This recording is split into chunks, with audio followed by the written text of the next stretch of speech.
Good evening all, and welcome to this webinar, which is going to update you all on the BeefQ project. The BeefQ project is a project led by IBERS at Aberystwyth University, which seeks to increase and quantify the eating quality and hence the value of Welsh beef. There are several partners in the project, and we have a presentation from three of these tonight, who will explain more about the project and where they have got so far. There will be a presentation which will last approximately 20-25 minutes. Then the panel will take questions. If you have questions at any time, please type them into the Q&A box and we will take as many as possible at the end. If we don't get round to them all, we will ensure there's a facility for answering questions that have come in after the webinar. So if I can introduce the panelists so that the presentation can just carry on seamlessly, they won't have to introduce each other. We have Dr. Pip Nicholas-Davis, who's a senior lecturer in livestock production at IBERS Aberystwyth. Her research has focused on livestock farming systems and their resilience and adaptability. Pip is coordinating the BeefQ project on behalf of all the partners. Tim Rowe is an agri-food consultant, accredited master butcher, and a director of Celtic Pride Limited. He has over 20 years of experience in the meat supply chain and leads on the BeefQ project for Celtica Foods. Nigel Scollin is director of the Institute for Global Food Security and professor of animal science at Queen's University, Belfast. Nigel has worked at Edinburgh, Ontario and Aberystwyth universities, where his research has focused on improving ruminant livestock production through improved nutrition and genetics to enhance sustainability, efficiency and quality. So those are your speakers, and if I can now hand over to Pip to start off the presentation. Thanks, Pip. Thanks very much, Jack.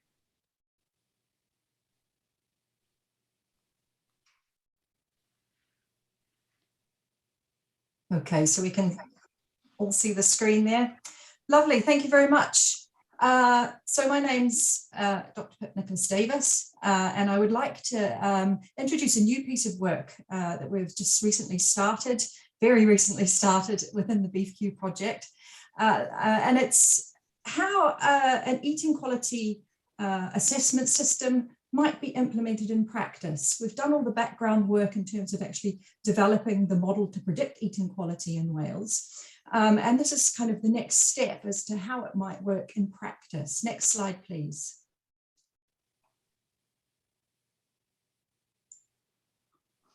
Sorry, can you go back a slide, please? Thank you.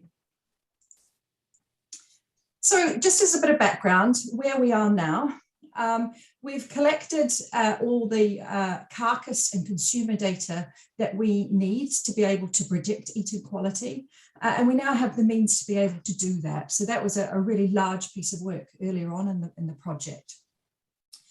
We also conducted an industry survey, which I'm sure many of you were engaged with, and we had 165 responses to that survey. So it was a broad representation of the industry, of farmers, but also other industry actors as well. And there were some key findings from that pretty much set the scene for what we're going to talk about tonight, really. The first main result there was that there was definitely a general appetite for an eating quality assessment and reward system in the respondents. And that was viewed as being best to sit alongside the Europe system rather than acting as a replacement. That again was very, very clear. However, there was apparent in the responses that there's quite a lot of fear of change and that there's quite a lot of unknowns at this stage about how it would actually work. And one of the major questions that arose was, who will actually lead the change in the industry? Where do we go from now? So next slide, please.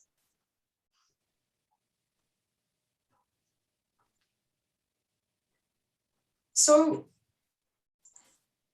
What's evolved out of the project, and this work wasn't foreseen, or this piece of work wasn't foreseen at the start of the project, but it's become very clear through the work that we've done in the project so far and discussions with our partners and the outcomes of the survey, that we need to look at how this might work in practice to be able to demonstrate to the industry the steps that are required to be able to implement it and how it might actually work.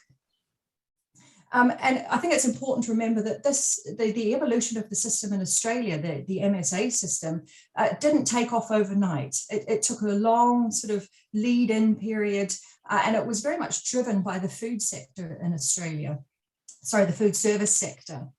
And I think there's quite a lot of lessons to learn from that evolution in Australia, and the discussions that we had within the BeefQ team led to Celtica stepping forward and putting their hand up and saying that they would be willing to implement a pilot eating quality study within their processing plant to basically quantify really what sort of key steps would be needed to implement the system, how much it would cost, and how much it would work really. So with the help of HCC and Birkenwood, who are our partners in Australia and who have a long history of experience in this, we've come together to map out and implement a pilot eating quality grading system with Celtica. So the key things we're looking at is the setup, the process that's going to have to be put in place within Celtica and their abattoir, and also the cost of implementation. So we're going to be following this as a case study within BeefQ through the various stages, and the information that's collected is going to be made available to everybody really. So this is a really good opportunity for industry to see how this could work in practice, and we really appreciate Celtica's involvement in this. Okay, next slide please. So what we want to do tonight is really highlight what the key steps are that we're going to be following in this implementation process.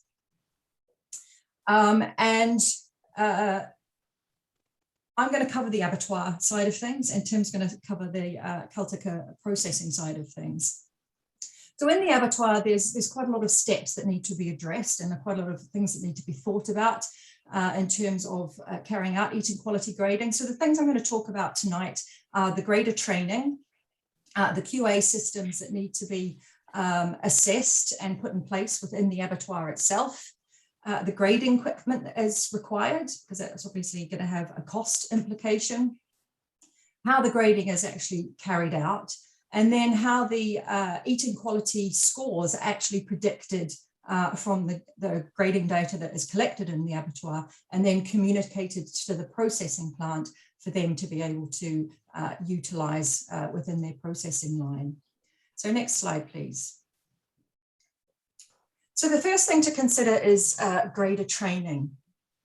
Okay, so this has to be delivered by qualified individuals. And fortunately, we have Birkenwood as partners within the project, and they have employed qualified AusMeet. So it is AusMeet that maintains the grading standards in this project. And they have qualified trainers, and they are coming over to Wales and working with members of Celtica staff, 2 members of Celtica staff, to train them to be graders. And that training involves in-plant carcass assessment. So they have to evaluate a number of carcasses, quite a large number of carcasses. We're talking sort of 200-300 carcasses under the supervision of the qualified trainers, and also undergo a meat science course as well. So you can see the photos there were actually taken from the grader training course that we ran early on in the project. So it's going to be a similar sort of system that's run here. As well as the initial grader training, the graders need to be effectively recalibrated every 8 weeks. Okay, so there is software available. Again, another cost to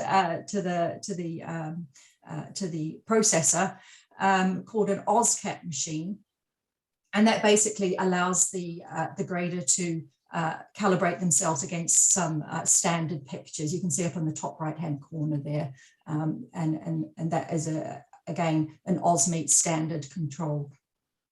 process. Okay, so next slide, please. So after the grading grader training, obviously we need the graders in place to be able to collect the data. We need to think about the quality assurance systems in the abattoir and make sure that they are doing or considering all the aspects that might impact on meat quality in their process so that that can be controlled. So the types of things that would happen in an abattoir that's going to start grading is a survey would be undertaken where an expert would come in, a qualified grader would come in and look at different aspects of the system. So look at lairage, okay, to consider how the animals are brought into lairage, to ensure that groups of animals aren't mixed, which can increase stress levels, which can impact on eating quality. Looking at the stimulation system, how that's working, how it's used, and looking at the chilling facilities and the chilling rates of the carcasses as well, because they can have an impact, particularly on how fast the carcass cools and the implications of that in terms of heat shortening and cold shortening, which will influence eating quality of the carcasses.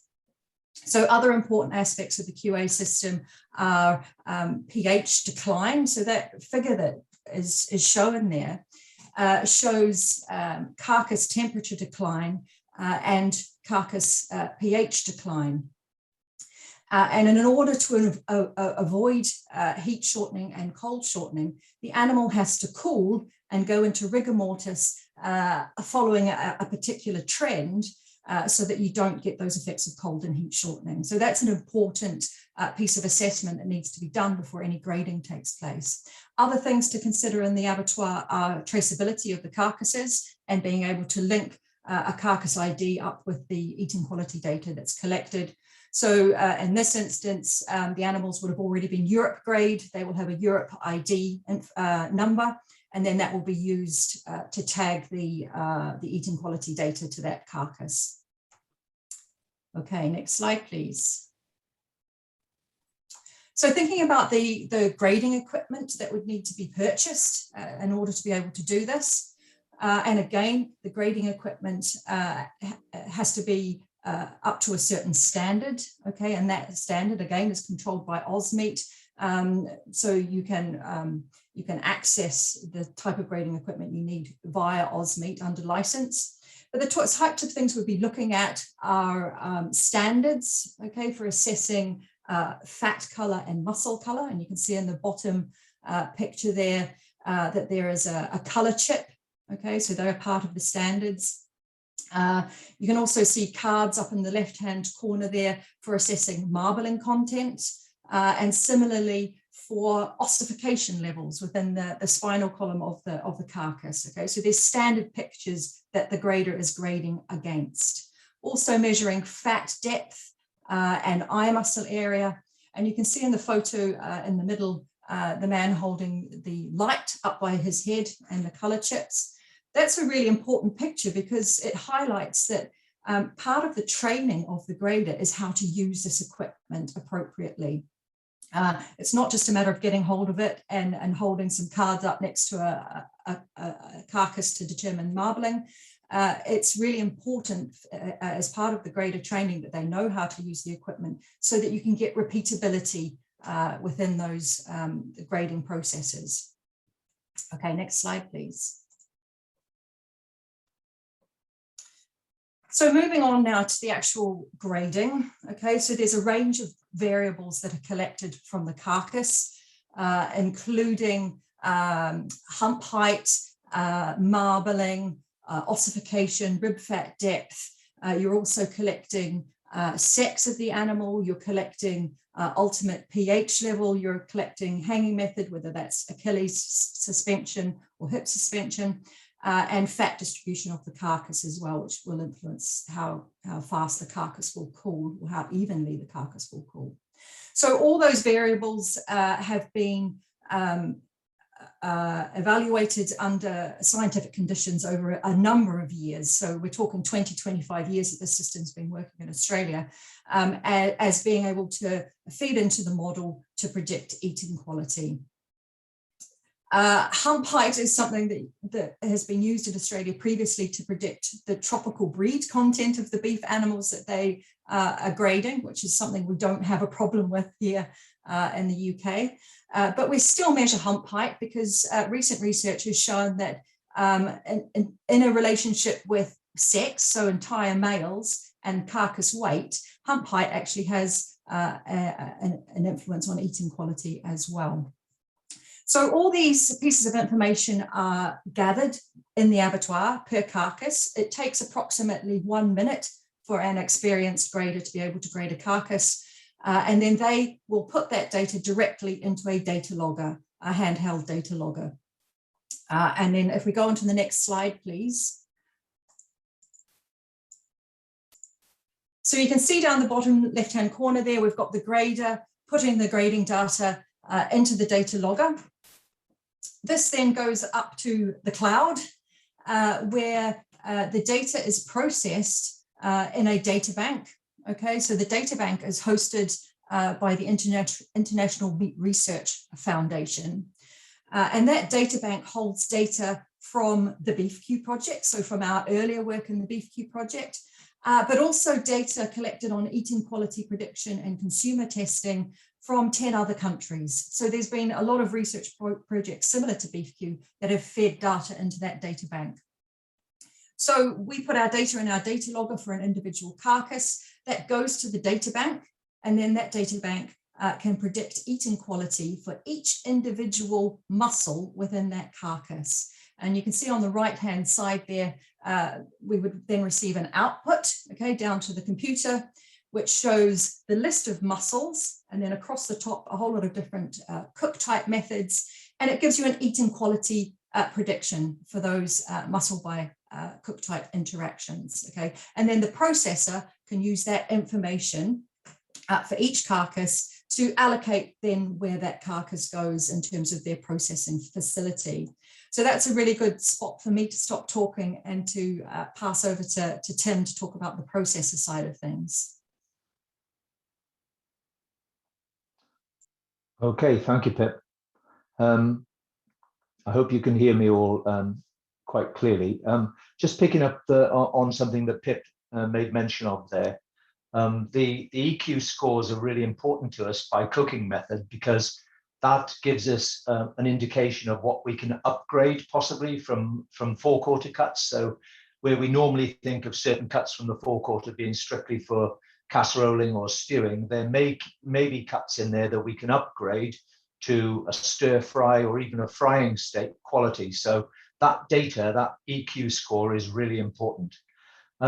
So picking up from what Pip was saying there, we've got the carcasses coming into us now into Celtica, and you'll understand that we haven't actually done this yet. So we've done the first pH declines, which were done in the abattoir this week. We're a little bit late starting with this, a couple of weeks behind, but the first pH declines have been done and they're all fine. So next Tuesday will be the first actual beef that we get come into Celtica, and the way that we believe that this will work is that as the animals arrive, we'll pick up the data on the Europe ticket that is on all of those carcasses because they'll have a kill number on there, so we can use that as an identifier, and then we'll match that to the EQ score that's been forwarded on to us from the abattoir. So that's how that will work in practice.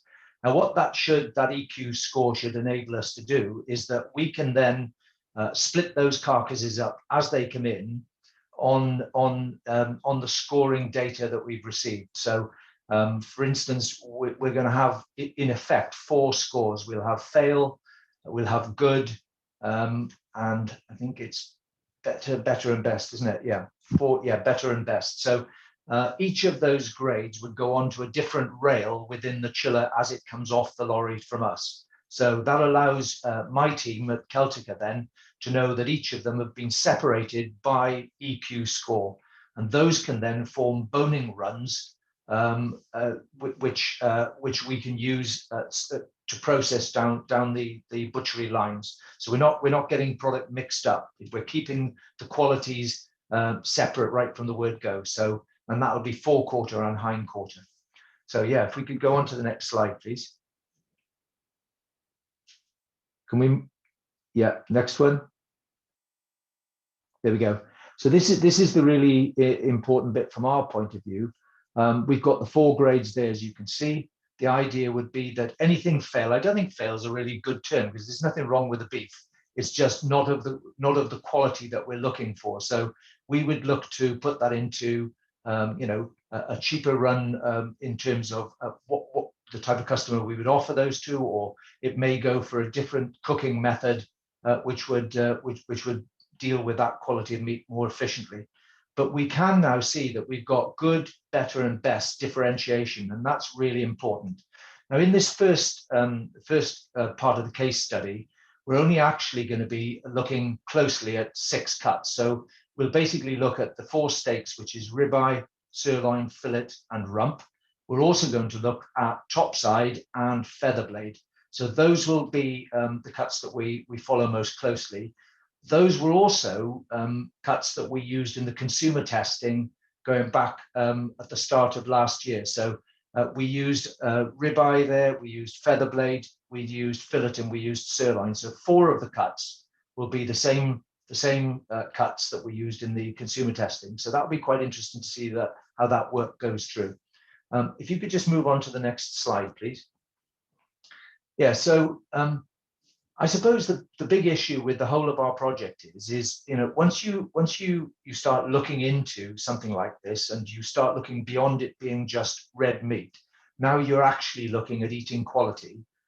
There's a very big question building up, which is, well, how much of that is going to be fail? How much is going to be good or better or best?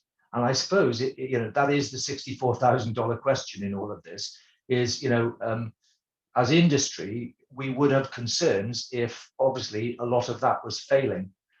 Equally, we're going to be hugely delighted if most of it is in the best category. So, this is a really important question, I think, for us to answer. And we think over the next 3, 4, 5 months, we'll have enough beef processed to be able to start, coming up with some good data on that in terms of what that beef has achieved.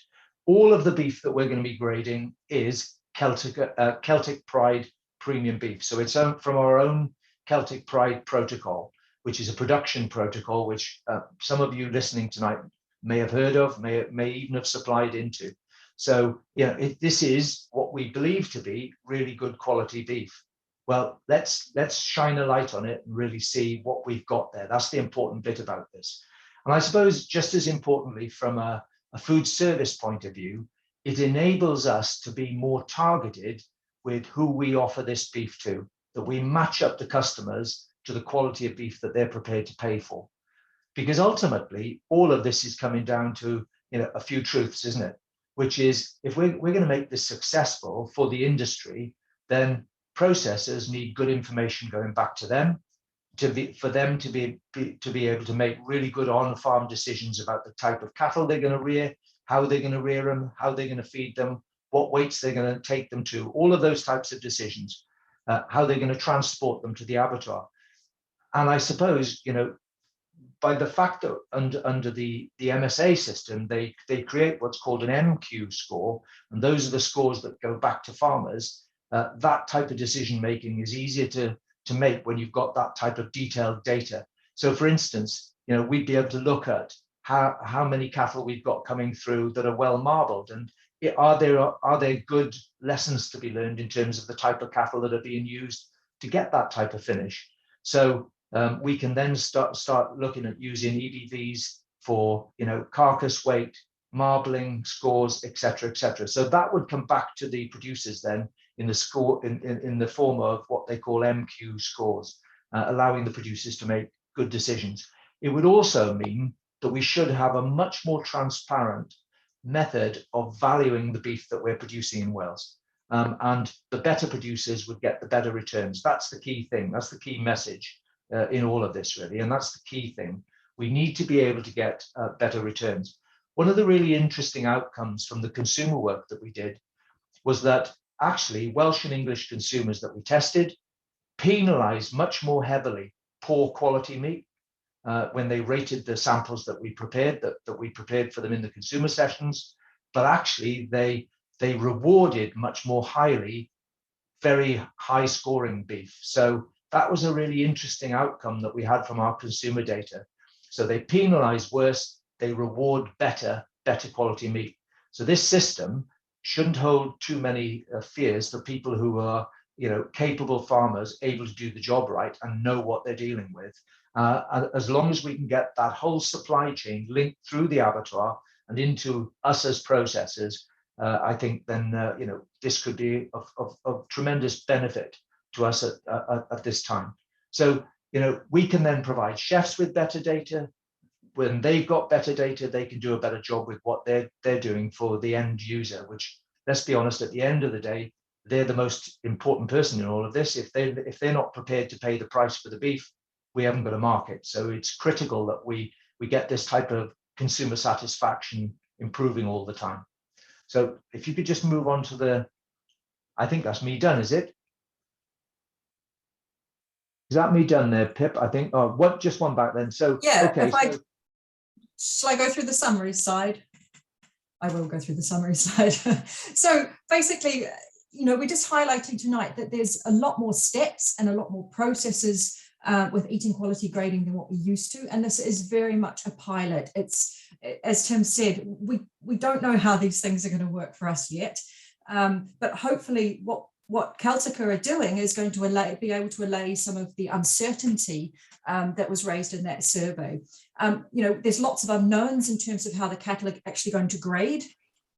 And the costs and benefits to Celtica in terms of the systems that they're having to implement. So yeah, as I say, we're trying to quantify some of these unknowns and share that widely within the industry. Sorry, Pip. I somebody pulled the plug on me there. That's okay. No problem. I didn't mean to disappear off like that. But yeah, so it's something that Tim mentioned that they will look at probably in the future is gathering food service sector feedback. That's not part of this piece of work, but it's something that Tim is very keen to do, and I think obviously very, very valuable. So Nigel, if we go on to the next slide, Nigel, can we bring you in now, please? Thank you very much, Pip, and good evening, everybody. Great to be with you. I'm just going to speak for literally a minute or so, because I just want to connect what we've been discussing in the last 20 minutes or so into the overall theme of the HCC conference, which is the Welsh way towards a sustainable and prosperous red meat sector. I'd like to reinforce that I believe there's a lot of opportunity in the beef sector, but I want us to think for a moment from a consumer perspective and some of the big issues that they're hearing about at the moment. So at present, we are swimming in information in around the United Nations Climate Change Conferences, which are ongoing in Glasgow, which reinforces one of the big pillars of sustainability in food production, but particularly in ruminant food production, which is in around the environmental axis. Secondly, there is a big linkage for consumers through to the importance of animal health and welfare. And thirdly, on the right-hand side of that schematic there is a very large linkage to consumers between the linkages between the food that we eat and our health and our well-being. If we connect all of those together, sustainability, welfare, and health, what connects them is what I would term quality. And quality is a holistic term which is absolutely central to today's consumers. But right at the heart of that, I would contest that eating quality is a major part of that overall aspect of wider quality in beef. So just to conclude, those are some of the big issues that consumers are thinking about, but quality and eating quality is absolutely at the heart of what we are doing in our industry. Thank you, Pip. Great. Well, thank you all for that presentation, which explained what you're doing and where you're at with it. Shamefully, when I introduced everybody, I forgot to tell everyone who I was. I'm Jack Evershed. I'm a board member of Hubby Kid Cymru, and I'm a farmer on the west coast of Wales. So I think we've had one question in on the chat box, which I wondered if you could take. If you could take first, Pip, which was a question about how many people in the supply chain were keen on the idea of this this development. Yeah, so the survey showed interest across the whole supply chain.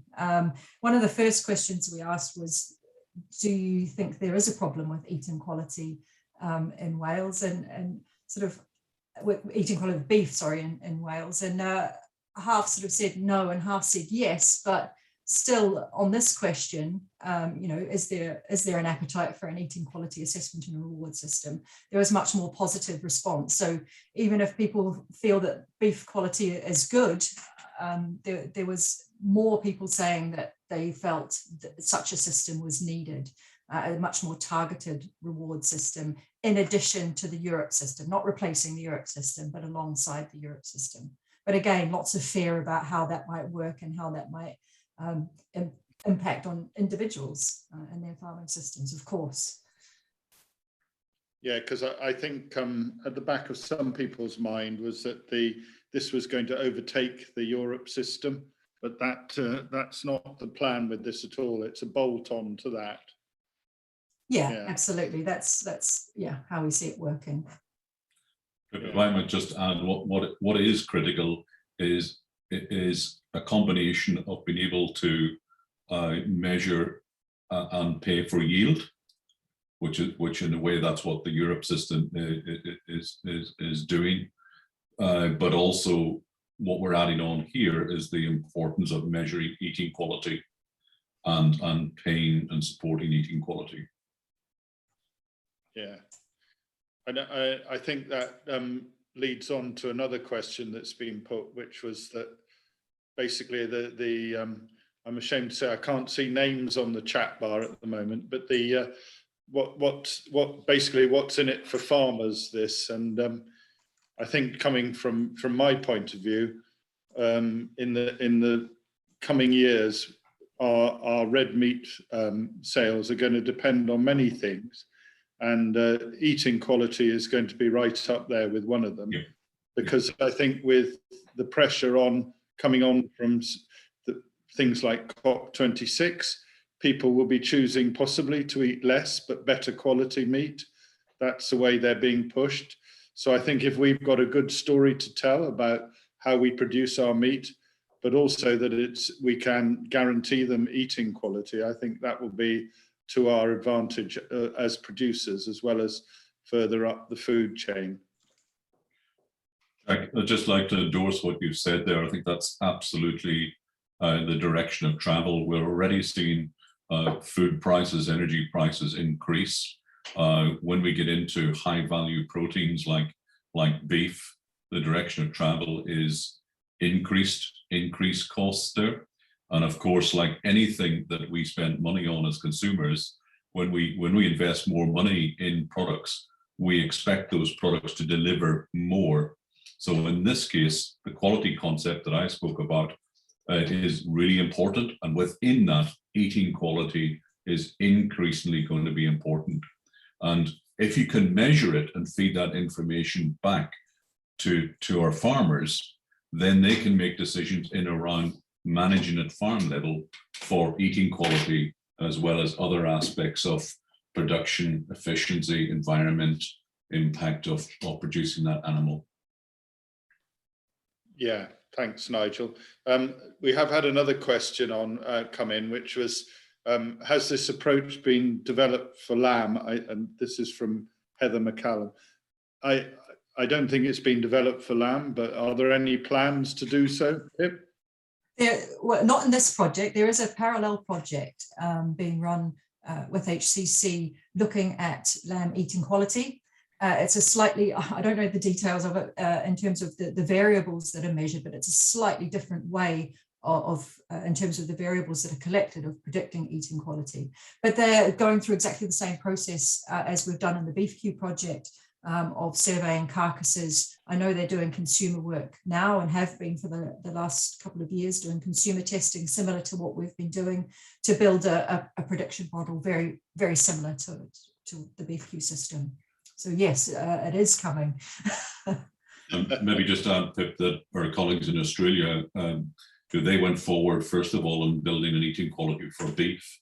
Many years later, that was followed with developing a parallel system for lamb. So, and again, they're very focused in around being able to measure yield and along with that eating quality. So Australia is significantly advanced in the development of a system for eating quality, and then the project that Pip's just described in Wales is ongoing at present. Yeah, great, thanks for that. And Tim, I think there's a question probably that should be directed at you, moving on from the fact that a lot of consumer feedback is being gathered for eating quality. What sort of feedback or interest are you getting from the food service sector in relation to this project? What we're seeing is menus are changing quite dramatically, really, in terms of the offering going on to menus. So where once, you might walk into a restaurant and you'd see 3 or 4 different steak offerings. Now they don't. They may have 1 or 2 types of steak on that menu. They may not have steak at all. And we're realizing that the alternatives available to the food service operator now are much greater than they ever were. It's not just meat and 2 veg anymore. So, chefs are being much more creative in terms of what they do with their menus. If Welsh beef, UK beef, wants a place on those menus, it's got to earn it. I heard a farmer friend of mine who rang me up a few weeks ago said to me that he'd spent some time with his cousin who was a farmer, and they stayed the weekend with him, and they had some beef for Sunday lunch, and it was absolutely fabulous apparently. And when he asked his farmer friend where the butcher had got this beef, apparently he buys Australian beef. And the reason he does is because it's absolutely consistent. He never gets a fail with it. And that is all MSA graded beef. The danger to us, if we're going to market these products, and bearing in mind, I'm talking now, red meat is that important to Wales as an export product. If we're going to do that, we need to be absolutely sure of the quality that we're selling and that it is always consistent. It is always consistently good. Anything less than that is not good enough. We will just fail. We just won't get on with it. So I think this project is really important to the red meat sector in Wales and the UK. I think just as it will be for the lamb project that's operating under Dr. Larry Thomas and her team, Wales is, this is such an important couple of products for us. This is such an important issue. I think we've just got to give it every effort we can to make it successful and follow it right the way through, because this needs to be followed back to the producers, to the farmers, that the information goes to them, as I said, about using EBVs to improve carcass weights, to improve marbling. All of that is available. Science will help us do that. And likewise, follow that through the chain. As Pip mentioned there, we've been plotting pH declines. I wonder how many farmers would know what pH meant and what effect it has, and in fact, how many chefs would know what it meant? Hardly anybody. So we need to get all of these people engaged in that process of us developing and producing the best quality beef and lamb that we can. Well, that's a very full answer. And I think, Tim, that's a very good place to leave this webinar on that note, which is both upbeat and precautionary, I think it's safe to say. So with that, due to technical difficulties happening behind the scenes, we have to wrap this up a couple of minutes early. So I'd just like to thank all of you who've been listening, and I'd like to thank Pip, Nigel and Tim for their contribution and helping me steer this webinar on this very important project. Thank you to everyone and have a good night. Don't forget Thank you very much. The HCC conference tomorrow. There's still opportunities to join virtually, And if you go to the HCC website, all the details are there. Thank you, one and all. Good night. Thank you very much. Thank you. Thank you. Thanks.